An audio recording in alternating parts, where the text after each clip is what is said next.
Disagreements between business partners are inevitable, but they don't have to grow into full-blown disputes that will destroy your business or your relationship.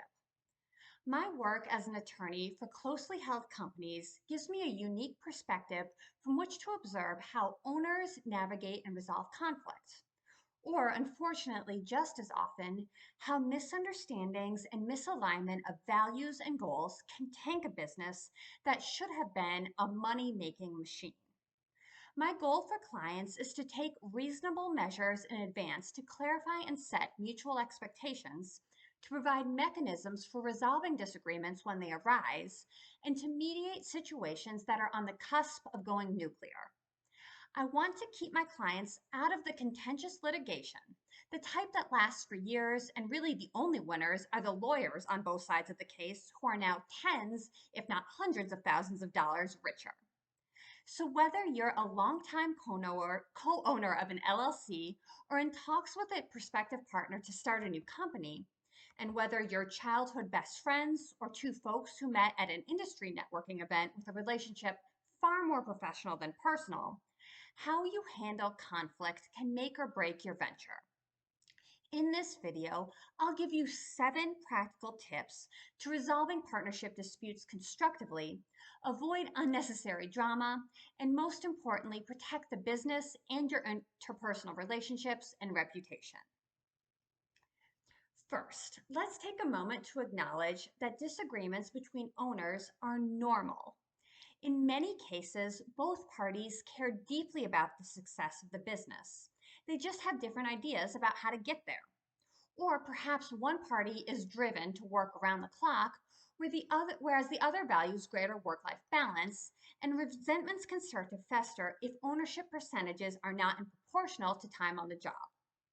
Likewise, if one person is the big ideas guy and the other is the implementations gal, both roles are absolutely vital to the business, and in fact, in other videos, I've argued that some of the most successful companies have an ideas person and an operations person balancing each other out on top. But their different strengths and ways of thinking mean misalignment can be inevitable. As is the case with most romantic relationships and marriages, the goal isn't to avoid conflict entirely. When you're that close with someone, sharing and growing toward a common objective together, there will almost certainly be some friction over something at some point, unless one partner is constantly repressing, in which case you're teeing yourself up for an explosion anyway. In a good relationship, professional or personal, you want to manage the conflict productively and prevent it from escalating. But it is okay that it exists. Most disagreements are not intractable deal breakers that mean you're irrevocably ill-suited to work together. Approach occasional disputes over benign matters. That is, we're not talking about one partner misappropriating company funds or sexually harassing employees, as a shared challenge to try to solve, and not as a personal attack or the first step in the partnership's dissolution. Next, start with open and direct communication. Now wait, before you click off to a new video because that's a stupidly obvious comment, hear me out. On many occasions, one business partner has called me, the attorney, before they've so much as broached the topic with their business partner. And I'm not talking about cases where there are legal implications beyond the immediate disagreement. I'm talking about business level disagreements about operational and managerial matters where the other partner is unaware of the venting partner's frustrations.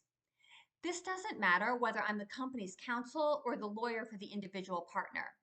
If these are non-criminal, non-legal liability type matters, my first question is going to be whether the client has had an honest, direct conversation with the other party. And if not, I generally recommend that happens at least once in good faith before jumping into legal or formal remedies. Misunderstandings escalate when there's a lack of communication or when one party doesn't even realize that a misunderstanding exists at all. When you have this conversation, please be mindful about choosing the appropriate time and place. It's not when there are other executives or employees sitting around the conference table listening to the two owners fight. Choose a neutral professional setting without eavesdroppers or distractions. For a level setting conversation between owners, generally, I don't think any third party should be present at all, unless you have a very strong reason to include HR, legal, or an employee who is directly impacted. By keeping these kinds of conversations private and professional, you'd be surprised how many issues you can resolve, and you'll spare yourself the extra stress of having to pay your big shot lawyer to listen in. Your operating agreement, shareholders agreement, or other corporate governance document is essentially the rule book for your business relationship. It likely outlines how disputes should be handled, from voting procedures to buyout options. This is why I emphasize its importance in so many of my other videos. When everything is going fine, it's no big deal that you just yanked some random document you found on the internet, signed it, and submitted it to appease a lender who needed your operating agreement on file. But when a conflict does arise, you are technically bound by its terms, even though neither of you have any idea what it says. And you wouldn't necessarily have assented to it if you had. So I encourage you again to speak with an experienced business lawyer as soon as the partnership is formed to get appropriate governing documentation into place that actually meets your needs and desires. Regardless, any operating agreement, even one that wasn't well thought through to begin with, can give you some structures around the dispute and resolution. You'll want to review it for guidance on decision-making processes, like whether a particular decision requires a majority vote or unanimous consent, and what to do if you're deadlocked. Profit sharing or expense allocation terms, and dispute resolution provisions, things like mandatory mediation or arbitration clauses. If you don't have a formal agreement, resolving disputes can be trickier and more dependent on state law. This is again why having a well-drafted agreement from the start is so crucial. Now, speaking of mediation or arbitration, even if the operating agreement doesn't strictly require it, it doesn't mean that you can't utilize it, especially if it will keep you out of litigation. Direct one-on-one communication is best for many smaller disagreements, but for some thorny matters, like those impacting the long-term viability or direction of the company, you may want to consider bringing in a neutral third party to facilitate a resolution if you're deadlocked. Mediation and arbitration are often mentioned in the same breath, so let's briefly cover the difference. Mediation is a voluntary process where a neutral mediator helps both sides to negotiate a mutually acceptable solution. It's non-binding and collaborative, so it focuses on preserving relationships. And if you work with a lawyer, there are mechanisms by which you can essentially mutually agree to make the non-binding decision contractually binding between you. This saves you a ton of time, hassle, and stress, and above all, money compared to litigation proceedings. Arbitration, on the other hand, is a more formal process, at the conclusion of which the arbitrator will make a binding decision. It's not as complex, time-consuming, or slow-moving as court proceedings, but depending on the nature of the dispute, you may still both need to engage an attorney. It's ultimately an adversarial proceeding, just not as intensely or costly as a court-based one, so it's a good option if a relatively quick, definitive resolution is needed. When working with clients who are thinking ahead and building dispute resolution mechanisms into their governing documents in advance, we usually have them agree to commit to, say, 8 hours of mediation first, before either party can escalate to mandatory arbitration. Mediation is often a better first step for partnership disputes, especially if preserving goodwill is a priority. While the dispute is pending resolution, whether formal or informal, it is vital that you keep your business running as normal.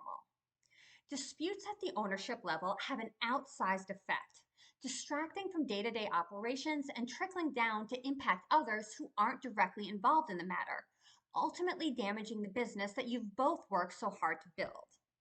The best thing you can do to protect the business is to make every effort to avoid involving employees, vendors, or clients in the dispute. Barring exceptional circumstances, putting clients or vendors in the middle of it shows an outstanding lack of professionalism and good judgment. And any employee involvement will lead to widespread gossip and speculation throughout the staff, as well as job insecurity. You and your business partner should endeavor to stay in your respective lanes, sticking to your agreed upon roles and responsibilities, either as they've been specifically delineated in your partnership agreement or as they've developed over time more informally. And you need to work together to craft and communicate clear, unified messages to all stakeholders. If you truly cannot make even these most basic compromises and concessions and agree on major decisions for the good of the company, consider delegating authority to a trusted manager or a neutral advisor temporarily until a longer-term solution is developed. Now, with all that said, not every partnership can or should be salvaged. If it's clear that you can't work together, planning for a fair and amicable separation is key. I discussed this topic in other videos, so I won't go into too much detail here. But this would be a good time to engage independent legal counsel, not just the company's lawyer, who may have duties to all owners, to protect your interests. In brief, you and your lawyer will want to review any buy, sell, or transfer provisions in your partnership agreement to determine rights and restrictions around things like mandatory buyouts, put call provisions, rights of first refusal, permitted and prohibited transfers of shares, and so forth. Business appraisals can be pricey, so if you and your partner can agree on a single appraiser to do an independent business valuation and split the costs, it's in your mutual interests and will give you reasonable grounds from which to negotiate if one partner is going to buy out the other. And of course, you'll want legal counsel to properly document the transaction so that there are no future disputes over ownership rights. Even if you're separating, aim to preserve goodwill and take the high road. Like a messy divorce, word of a messy corporate breakup tends to get around, and it can harm your reputation and make future business ventures more challenging. Finally, regardless of the outcome of the disagreement, reflect on what happened and try to learn something from the experience. Every dispute is an opportunity to strengthen the partnership and to develop strategies or procedures for how to avoid similar conflicts in the future. In brief, I suggest that you identify what went wrong and how it could have been prevented, update your partnership or operating agreement to address gaps or ambiguities, and establish regular check-ins to ensure open communication going forward. I've seen my fair share of the most intractable partnership disputes over the years.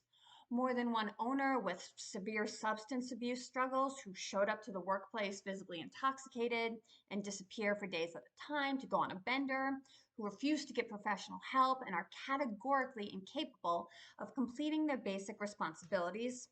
More than one set of owners who had carefully constructed a shareholders agreement or operating agreement in advance, only to have it discarded by the one owner with incredibly deep pockets who was able to enthusiastically follow through with his threat that, hey, if you don't like it, sue me. I have a team of litigators on retainer, and I'll bleed you dry before a trial court decision is ever even rendered. And way more than one owner who wasn't even trying to hide the fact that he was shamelessly stealing from his business partner and misappropriating hundreds of thousands of dollars from the company into his personal accounts, and so much more. These are just the horror stories that I can tell in general terms because they're so common that there's no risk of exposing any client identities or information.